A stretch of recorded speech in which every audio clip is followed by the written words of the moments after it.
From the Sunshine State, famous for warm weather, exciting tourist attractions, and of course, the highly sought-after Florida strain largemouth bass. It's been almost 7 years since Florida Waters hosted a Top 100 tournament, but the pros are back, ready to take on the Kissimmee River chain. It's the Florida Kmart Bassmaster Top 150 next. The Bass Anglers Sportsman Society presents the Bassmaster Tournament Trail. Lake Toho, Palaika, Toho for short, a shallow hydrilla-filled bass factory located in Central Florida. It's the first in a series of 4 lakes which our competitors will be fishing. 8 to 10-pound bass are not a rarity here, and the world's foremost bass anglers will be stalking the best of the Florida strain. Hello again, everyone. I'm Jimmy Dykes, and welcome to stop number 4 along the Kmart Bassmasters Top 150 Tournament Trail. These lakes provide an outstanding opportunity for all of our anglers. It's mid-January, and while bass are suspended in cold waters up north, here in this mild Florida climate, the spawn is on, which triggers that big lunker bass bite. Now, cold front can shut down this area in a hurry. The bad news, some of the coldest temperatures in years struck this region last week. For an update on our current fishing conditions, we caught up with Shaw Grigsby during the practice round. We've had a pretty severe front come through Florida, and what happened was Sunday it just dropped. The temperature dropped tremendously, and that was our first day of practice. It got very cold, almost down into the freezing temperatures. It was in the mid to upper 30s. And that's real detrimental to Florida fish. They like the warm weather just like I do, and they like to have a nice, warm, toasty water. Well, we lost about, I'm going to say 8 degrees, 10 degrees on the water temperature, and the fish just shut down. They bury up, and it's very hard to catch them. Jay Yellis currently leads the Kmart Top 150 with 435 points. His consistency has put him on a roll, making him a definite favorite in this event. But Randy Blockett has competed on Toho before, done well, and his angling skills could reward him with first-place honors worth $100,000. But keep an eye on Florida native Shaw Grigsby. These waters are practically in his own backyard, which should give him an edge when it comes to patterning fish. Day 1 of the Florida Top 150 opened to temperatures in the low 50s as the area began to rebound from the recent cold front. Many of the competitors made a run for Loch S61, gateway to Cypress, Hatchinaha, and Kissimmee. But Florida's Shaw Grigsby stayed on Lake Toho, targeting schooling bass in the morning and flipping vegetation in the afternoon, looking for a kicker fish. Stacy King also stayed on Toho and worked an area that had paid off during the practice round. And Kmart Top 150 leader Jay Yellis found it difficult to concentrate on the task at hand. And when it came to largemouth, he came up short. Arkansas's Jimmy Mize brought out his lucky decoy, caught a solid limit, and took big bass honors with a 6-pound, 11-ounce lunker fish. Randy Blockett braved the hazards of flipping a high-speed traffic lane and was rewarded with a limit totaling 12 pounds, 3 ounces. But Alton Jones had found a honey hole and carried 12 pounds, 7 ounces to the weigh-in stage. The results for day 1, Alton Jones in the lead, Randy Blockett and Shaw Grigsby tied for second, followed by Eason Dowden and Jimmy Mize. Day 2 found Shaw Grigsby back on schooling fish. The bite was faster than day 1, but the weight was down, dropping him to 8th place. Starting the day in 6th place, Art Berry was back on Lake Cypress, but was only able to boat 2 keepers weighing 2 pounds, 3 ounces. Alabama's Randy Howell had located a hot spot near the launch site and was hooking up with some major largemouth. But Ron Sheffield outfished a pack of anglers all working the same small area and brought in the big bass of the day, a nice 7-pound, 15-ouncer. The results through day 2, Ron Sheffield taking over the lead, followed by Randy Blockett, Craig Daniel, Danny Kirk, and Randy Howell. Day 3's launch was delayed when heavy fog dropped visibility to near 0, but competition resumed when conditions were ruled safe by the tournament staff. Danny Kirk made the run to Hatchinaha and picked up where he left off on day 2, boating a 12-pound, 5-ounce limit. Alton Jones had another strong day, weighing in 13 pounds, 13 ounces, which pushed him into second place. But Kissimmee's Terry Seagrave stole the show when he weighed in 15 pounds, 8 ounces, and jumped into first place. But the day's shocker fell on Randy Blockett, who was unable to boat a keeper, zeroed for the day, and fell out of contention. So your final 10 competitors for the Kmart Florida Top 150. Terry Seagraves is followed by Alton Jones, Danny Kirk, Craig Daniel, and Harold Allen is sitting in 5th. Rounding out the top 10 is Kevin Worth, Mickey Bruce, Peter T., Shaw Grigsby, and Bud Pruitt. Stay tuned. The Bassmasters will be right back. Welcome back to the Kmart Bassmasters Top 150 tournament from right here in Central Florida. Our field of 10 is set, and this thing is shaping up to be a dandy. Yesterday, our Florida connection held true when Terry Seagraves from right here in Kissimmee, Florida, took the lead with a 15-pound, 8-ounce catch, setting himself up for a big-time showdown today with Alton Jones, who's in second place. Shaw Grigsby from Gainesville, Florida, and Peter Thlaveros from nearby Jacksonville also find themselves in the hunt for that $100,000 first-place prize. Our reporter today on the water is Bernie Schultz. Bernie's one of the top BASS pros on this tour. He fished the tournament for the first 3 days. Let's check in with Bernie now on the final day. Bernie? Thanks, Jimmy. Obviously, fishing's been tough all week long. This lake hasn't lived up to its reputation. In the past, it's taken huge weight to win a tournament here. Today, we're with Terry Seagraves, and Terry's going to take us down to the lower lake, Lake Kissimmee. He's got a small spot in the north end of the lake, and we're going to stay with him this morning. Hopefully, it'll shake out for him. Whatever happens, the guy that wins this tournament is probably going to have a limit of bass with one nice kicker to carry him through. Thanks, Bernie. A quick review of our top 10. Terry Seagraves is in the lead with a 1-pound, 6-ounce advantage over Alton Jones. But as we said earlier, watch out for Shaw Grigsby. He has 7 pounds, 11 ounces to make up, and if he gets hot today, he could pull it off. Our forecast for today looks ideal. Partly cloudy sky should have bass on the move, and that 75-degree high should make things quite comfortable.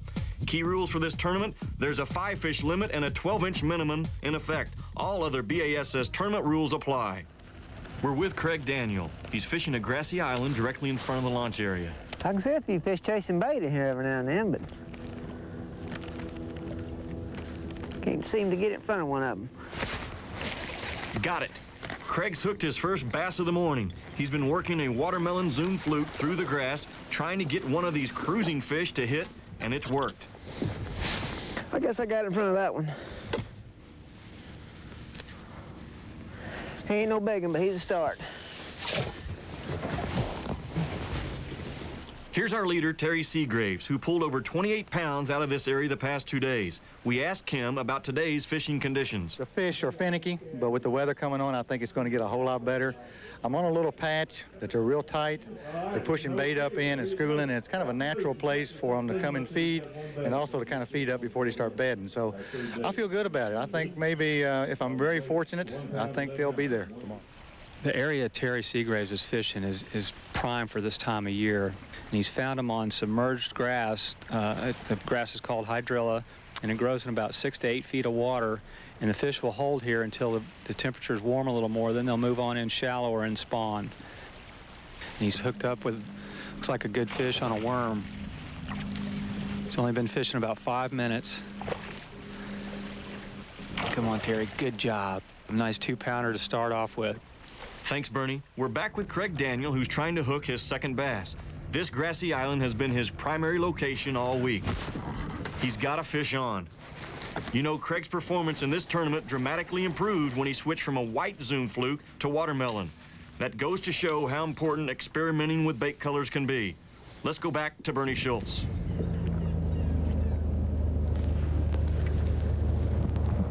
All right, Terry's on point. Oh, swing and a miss. Boy, that hurts. I don't think that was a fish.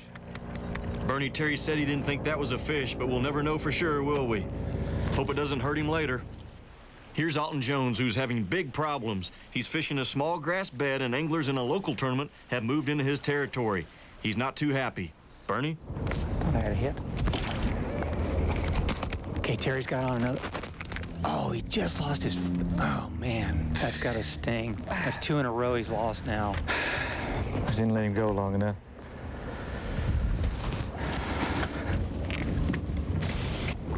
That one hurt me. That was a good fish, I believe. A very bad break for Terry Seagraves. Craig Daniel is still patrolling the grass beds looking for pre-spawn bass. He's got 2 keepers in his live well. But all these big holes in here ain't nothing but hard bottom. I don't know how many fish are back in here cruising right now, just looking for a place to bed.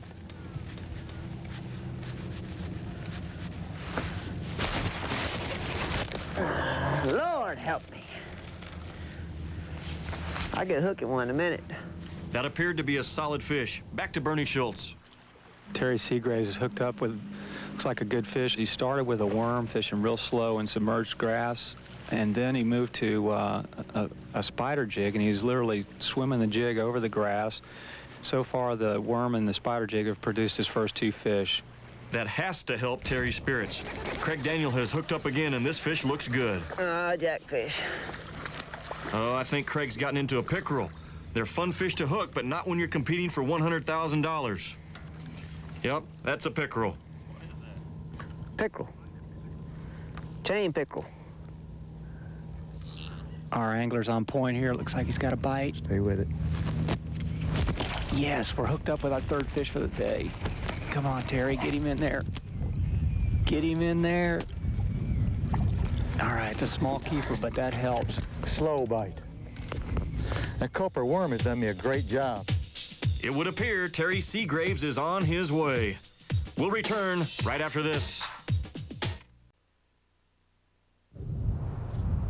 Welcome back to the final round of the Kmart Bassmaster Florida Top 150.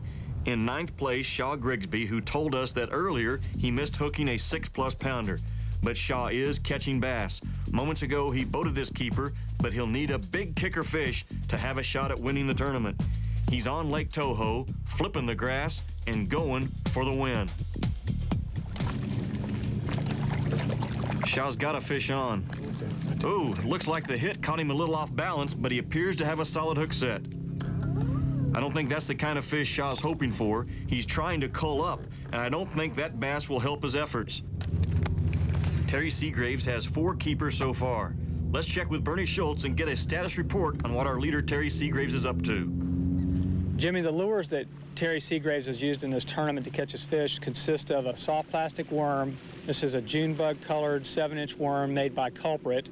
Then he's switching to a gourd green spider jig, and he's literally swimming these baits through the strands of grass, the submerged grass bed that he's fishing. When those fail, then he switches to a lipless crankbait, and he's ripping it through the tops of the grass also. And all 3 of these baits are great selections for Florida. The spider jig's a little bit unique, but other than that, basically he's taken a Florida approach to this tournament. Here we go. We're hooked up.